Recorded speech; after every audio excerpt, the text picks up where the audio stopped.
Hey, Coach, so excited you found us on YouTube. I'm very excited. I got my Dr. Dish there, but I'm in my happy place in my gym. I'm so happy that you found us. Make sure you subscribe. Make sure you hit the little bell up above so you get notifications. We're here to help. We put content out every day because we want to give back to this great game. If you're looking to take your coaching to the next level, if you're looking to go from here to here, let us help you out. We can do that over at teachhoops.com for coaches who want to get better. Let me help you put some pictures on the wall, some of those state championships. So go over and check it out, and let's head off to the video. All right, today we're going to talk about the Princeton offense, and coach is going to help because I have so many questions. It's like I have like a laundry list of questions I have. So I'm going to lob it over to you. You're going to kind of explain what the Princeton offense is. I think I know what it is, and then I'll jump in, and I've got tons of questions. So I'm going to throw it over to you. Absolutely. So, and that's Princeton's been around since the 70s and 80s with Coach Krill over at Princeton University, and it started to gain a lot of traction, especially after '96 when they beat UCLA, and then it started to get a lot of traction. It's kind of gone away a little bit, and it's kind of it's found its way trickled into a lot of different places. But what the Princeton is, it kind of goes to what our big problem as coaches really is, and if you when you look at coaches online and go in the clinics, they're all looking for a nugget here or a ball handling drill here, or maybe an offensive set, offensive play, something deep. But what our biggest problem really is how do we win those games that we're not supposed to win, or how do we win those games as underdogs? And Pete Carrill understood that. Their goal at Princeton was get to the NCAA tournament, and then we're going to play against teams and programs that don't have or that have athletes and players and talent that we do not have, and we need a way to play against those teams. Right. They were always going to get the 15 or 16 seed. Absolutely. And they're always going to get the 15 or 16 seed and say, we've got to, and in '89, they almost toppled Georgetown. That was the first 16-1, breathtaking, almost upset, near upset. So the Princeton office they designed this thing so that they could find a way that they could compete against teams with superior talent, bigger, faster, stronger players. And that's how it came to life at Princeton University. And so who's running it now? That's my question. Yeah. So, and I don't follow a whole lot of little schools. So I was always influenced starting out with a little bit of Princeton and the Air Force Academy. It was just after Joe Scott left Air Force and went to Princeton. Okay. But the big team's running it right now. Bill Carmody was at Northwestern, but he's retired.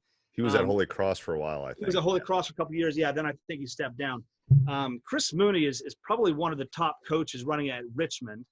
And Joe Scott just got hired back at the Air Force Academy, which I am super excited for. I went actually when I got hired on as a head coach for the first time. I was 25 years old. I flew out to the Air Force Academy and watched them. He wasn't the coach at the time.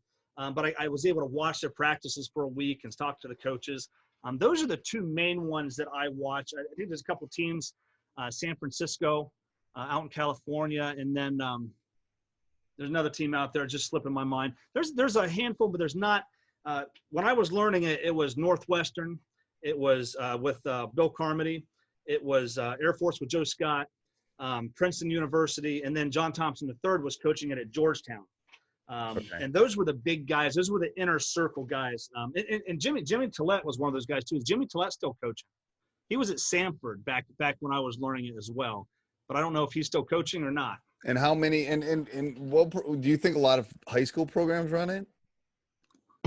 No, I was my first head coaching job was in '08, and no one was running it.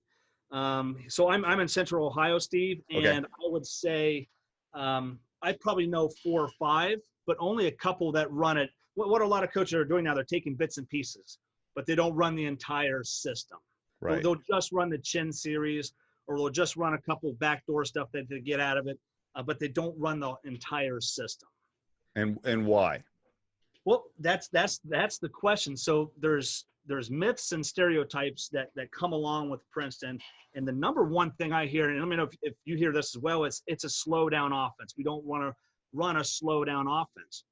And the reason a lot of coaches think that way, and that's starting to change a little bit, but the reason everyone says that is because the Princeton Offense is associated with Princeton University, Right. and Air Force, and Northwestern in the Big Ten. And those are schools that cannot recruit with the other schools in their conference. So they have to slow it down to compete. You know, Right. a part of basketball is controlling tempo. Whoever controls the tempo the best is probably going to have the best opportunity to win that game. Right. But when you watch Georgetown, when John Thompson III was at Georgetown, when you watched Herb Sendek at NC State, that was early 2000s, and Chris Mooney in the A-10 with Richmond, they were actually running, I think number 1 or number 2 in pace and scoring in the A-10 before the season got shut down last year. Oh, really? Yeah. They run it. They get up and down the floor and run it well. So that's one of the big things is everyone thinks it's a slow down offense. Some of the other things that hold coaches back is one, it's just too hard to learn. It's too complicated. Back in the 80s, 90s, they would say, well, it's Princeton running it. It's just for those smart guys. But in all reality, the offense itself is based on having good basketball players. So they think it's too hard to teach. They think their players have a hard time running, and they think it's a slow down offense. And that's why a lot of teams look at it and say, hey, it's really cool. It's really fun to watch, but I don't know. I don't know if I can teach that. It's too hard to learn. You can't find anything out on it. I don't know if my players are good enough to run in it. And I don't want to run a slow down offense. That's usually what keeps coaches from running the offense. Those are the big three. Those are the big ones, yeah. Yeah, and it's like, well, I think you knocked a lot of the questions I was going to ask, but no, I think people think that you have to have like an Ivy League education to be able to run it. Exactly. No, and that was true. And I heard Joe Scott. He was at Air Force, went to Princeton, went to Denver. Now he's back at Air Force. But I heard him say in at a conference once, he said that people, he would go out on the road and recruit, and they said, well, do you guys really recruit? Because he's like, he was just flabbergasted. No, it's like, yeah, of course we recruit. The offense is based on having good basketball players. In 96, 97, they had really good basketball players at Princeton. But they thought it was just because they had those smart kids at Princeton that they could run it. It's like, no, it's like, we got to have good basketball players. That's if you want to do any offense well, you got to have good basketball players. Okay, so give me so I know coaches that are listening. Give me the type of player you are looking for to run the Princeton. So I can see wheels turning right now, and it's I like this, but what am I, because there are offenses that work better with different types of, what am I looking for in my player to be able to do this? And this is a good point. So one thing that what Princeton teams do is they don't box in their players. So a lot of us will have 1s, 2s, 3s, 4s, and 5s. Hey, you're a 1, you're a 2, you're a 3, and what Princeton says is we want basketball players. We want players who can dribble, pass, and shoot. Players that can do 2 and 3 things at one time. So they can dribble, they can pass, and they can cut, and do all of that, smoothly. Whereas, a lot of teams, even colleges, they'll recruit the kids they want. So they want a solid point guard that just dribbles the air out of the ball, a 2-man that can only shoot, a 3-man that's just a slasher, a 4-man that's just power forward, plays 6 feet, 8 feet from the basket, and the center can only play, 3 feet, 4 feet from the basket. And Princeton wants those well-rounded players. And of course, there's 2 ways to get that. Now, if you're in college, you can recruit those players. But if you're in high school, you need to develop those players. And I really think that for us coaches in the game, we're in the business of player development. We can't recruit in high school, or at least the honest ones aren't recruiting in high school. But if you get down into your youth program, you can develop those bigger kids to be able to handle the ball. And we can develop those guards as they're getting older to be able to score in the post. We have very well-rounded basketball players that can all dribble, pass, and shoot. Tough kids, they're like kids with chip on their shoulders, that they've got something to prove. And I think we all love coaching those types of players. So what happens? So I agree. And in the utopian world, so let's say I've got a big guy that can't come out away from the basket, or I have, I'm in a small school and I've got a couple guards that just aren't real good with the ball. Yeah. And I still run the Princeton. Absolutely. And I tell you, that goes to another reason why coaches, well, that's not one that we talked, not one of the big ones, but that's one that's like, well, they'll say, well, I don't have the player. So if you don't have a 5-man that can step out and shoot the three, there's so much in this offense. And I printed off my playbook, everything I've done through the years. It's about 70 pages right now. You can, if you know or know enough of the offense, you can adjust. You can remove this set in series. So if you want to run, say, the point series or the open series that involves a 5-man being on the elbow and the perimeter, you can skip those series out completely and just run stuff that's low post and chin. Or you can combine different sets and series, or we can even so a lot of coaches that I've been working with and say, well, coach, but I don't have a post player. Can we run this small ball? I say, I've got a 6'3", 6'4" kid that's going to run the post, but I don't want him to touch the ball. Well, you can manipulate and you can adjust the Princeton offense to your players in that way, where say, okay, let's run low post, but don't throw it down there, because the secret about Princeton, there's always a next step. There's a move and a counter move, just like you would tell your guards and your players, hey, you need a move and a counter move to score. Well, Princeton's got a move and a counter move, and if they take that away, there's another counter. So if you have a 5-man that can't score or you don't want to throw it to, we won't throw it down there, but we'll run the next. We'll run point next, or we'll do what we call 1-time, 2-time. We'll get back into a chin, or get back into low post, or get back into point, get into a different series. And if you have the 5-man that cannot run, that cannot shoot the threes, cannot dribble the ball, then we'll hammer our low post up. We'll throw it down there in the low post, and then we'll transition or phase into the next sets and series as those get taken away as well. So it's a lot of coaches say, they always want to change their offense every year. You see that a lot. They're saying, well, now read and react's hot. Now flex is hot. Hey, Coach, hope you're enjoying the video. Make sure you subscribe and like. We love those. Hit the little bell up above. You'll get notified. We put a new video out every day. If you're looking to put some gold balls or some silver balls, hopefully not too many silver balls, in your showcase, let me help you. teachhoops.com for coaches who want to get better. 14-day free trial. All right, let's head back to the video. And flex is starting to come back a little bit. But now I want to run a set play offense. And what I like that consistency. So your players come in already knowing what to expect. They already know how to play the game. I consider Princeton kind of like a structured motion. Okay. I like that. Yeah, I like that. It's not a pure motion like old Bobby Knight in the 80s, but it's structured. And you can adjust and change that to mold and fit your players. So here's another question. Can you run this out of a break? Like from our break into the Princeton offense, does that work? Because I never really saw Princeton do that very often. But no, they didn't. And the reason you didn't see Princeton do that is because Princeton's not a transition team. But you see Richmond do it. You saw Georgetown and NC State do it back in the early 2000s when they were running it. And one thing I did at the high school level is my third year was the year that we really took off. And I got the head coaching job. And then that third year is when our juniors and seniors were really good. And we were very guard heavy. So what we did is we wanted to run what some coaches, I wouldn't call it, a lot of coaches call this the hybrid Princeton. What I do is I just combined a couple different offenses. So we were very guard heavy. We wanted to run. We were a pressure defensive team. So what we said, hey guys, we get a defensive rebound, a steal, or even an inbounds, let's go dribble drive first. So we would put our guards down in the corner and we would run some dribble drive action that would flow seamlessly into our low post stuff, so that we could get out on the break and transition, and we would get right into our low post stuff. I've seen some other coaches.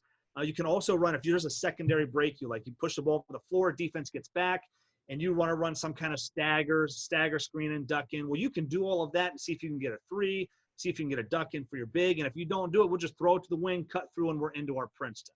Or throw the guard to guard and get into our chin. There's always a way, if you plan it and put it together right way, where you can mold a set player, a quick hitter, and just flow right back into your Princeton, especially out of transition. So let's say I'm at a small school and I only got 2 good players. Can I run the Princeton?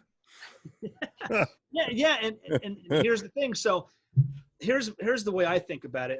It was kind of the way that I was going through, because I was an assistant for 7 years before I got my first job. I was like, when I become a head coach, what am I going to do when I don't have those players? And if you, doesn't matter if you run a set play offense with two good players, what does a better team do? They take those two players away. If you're playing, I'm gonna make 3, 4, 5 beat me. That's what exactly. I'm and those teams get slaughtered. They get beat if that other team is superior, especially athletically. They're going to take those two players away, especially if your two best players is just maybe you got a kid that shoots 60% from the three, but if you got a kid that can lock him down and he can't get open, you take that kid out of the game. Same thing if your other best player is your point guard, but if their point guard is quicker than yours or 4 inches taller and longer, they can bother them, take them out of the floor. So our philosophy is we want to develop that 3, 4, and 5 kid, and we want because your top two players can get theirs on their own, unless they're being targeted, the way I feel about it. But if those 3, 4, and 5, if you can use a system to help, they can't score on their own, Steve, but if you can use a system that will put them in positions where they can get a good look at three, or where they can get the defense off balance using some kind of misdirection, get them a driving angle of the basket. Now the rest of that defense has got to be honest. And if that defense has got to be honest, they can't double that best player. They can't play a stop or like a no help on those two guys, because your other three are going to be able to run that offense and execute. So I think what Princeton does is it keeps that defense honest, and it makes you focus on all 5 players, because your two best players now, and let's say in a system where the ball is in their hands 80% of the time, that better team's going to take them away. And Princeton, the ball is in everyone's hands pretty much equally. And what I found out that 4th year I was coaching, we only had one returning varsity player. And I was like, okay, it's like he's that kind of kid that's gonna, hey, I don't trust my teammates, I'm gonna have to take it over. I was afraid I was gonna fight that. I didn't have to. He I think just learned instinctively, hey, I'm gonna get rid of the ball, go let them play. I know the ball is gonna come back to me, and he could use the system, or he could deviate and go create on his own and go score. And he was very successful that year. So I think that what the Princeton does is it gets it raises the game of your role players and takes the focus off your best players so that they can't just target them defensively. Okay. What do you think the most common offense is being played right now? Has nothing to do with Princeton, but what do you think? Because I've been out for about 4 years, because here's another thing.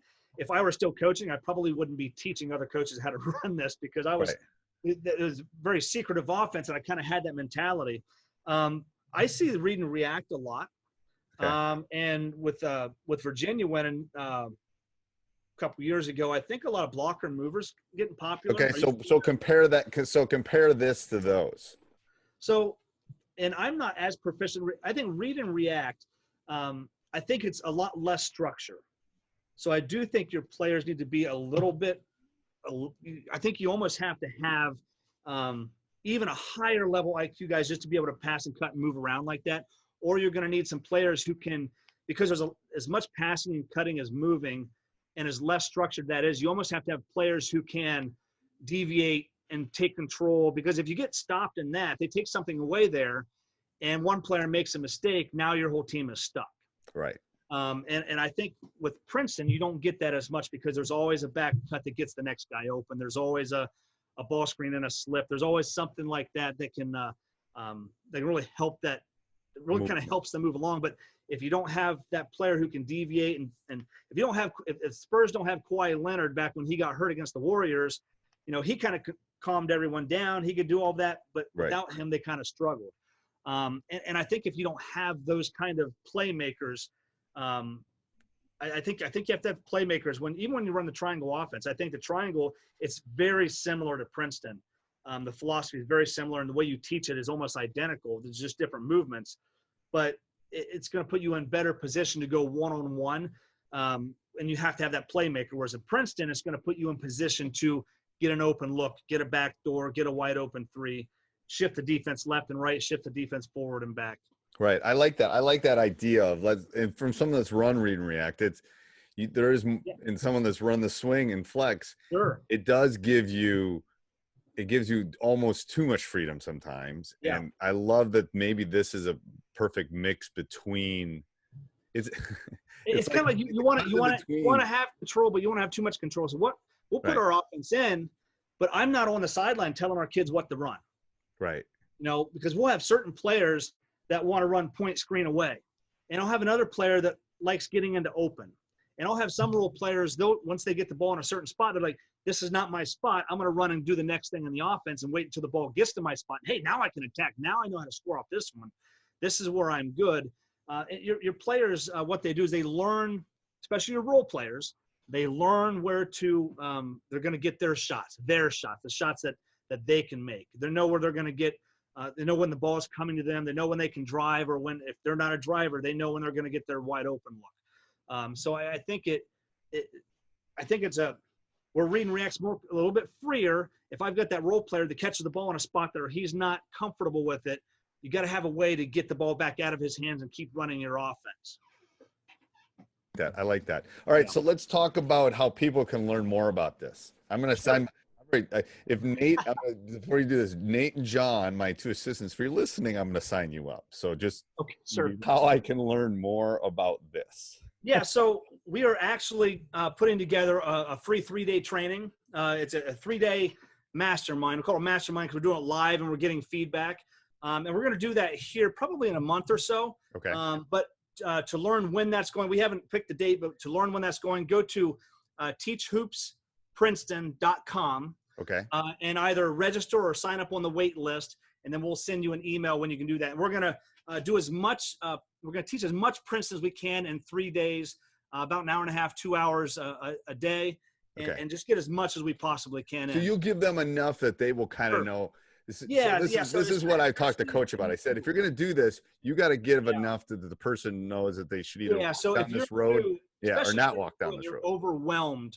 Right. We're going to really get the fundamentals and foundation down, so you can kind of look and say, okay, see, I can see that makes sense. I didn't think I could do it, but I see how you break it down slightly. I don't think my players can do it, but okay, now I understand better how I can run this with my players. Right. And to be honest with my audience, some people will come to that and they'll sit and watch all 6 hours, and it might not be right for them this year. Sure. That's okay. Sure. I mean, that's okay. Absolutely. But I think after that, you're going to know this is the right fit or not the right fit. I mean, that's what we want. Yeah. Absolutely. And one of the big problems, coaches don't want it because they think it's very complicated. And I've really tried to break it down simple so it's easier to understand, because it is very complicated. If you go talk to a Princeton guy, if you go talk to Joe Scott, or you go talk to one of those guys, they have their own language. And I've adopted a lot of their language, but tried to simplify it a lot where you wouldn't understand it at all when you talk to them. But when you talk to me or watch me on the board, I'm going to break it down a lot easier so you can understand it. So, well, I think that's really important too. Language is so important. Yes, it is. How you talk about things is important. And I think you'll be able to get some of that language things down in those 3. Yeah, and there's a lot of different ways. There's I don't know, Coach, if you're familiar with Jim Burson. He's one of the guys that really started sharing the offense back in the late 90s, early 2000s.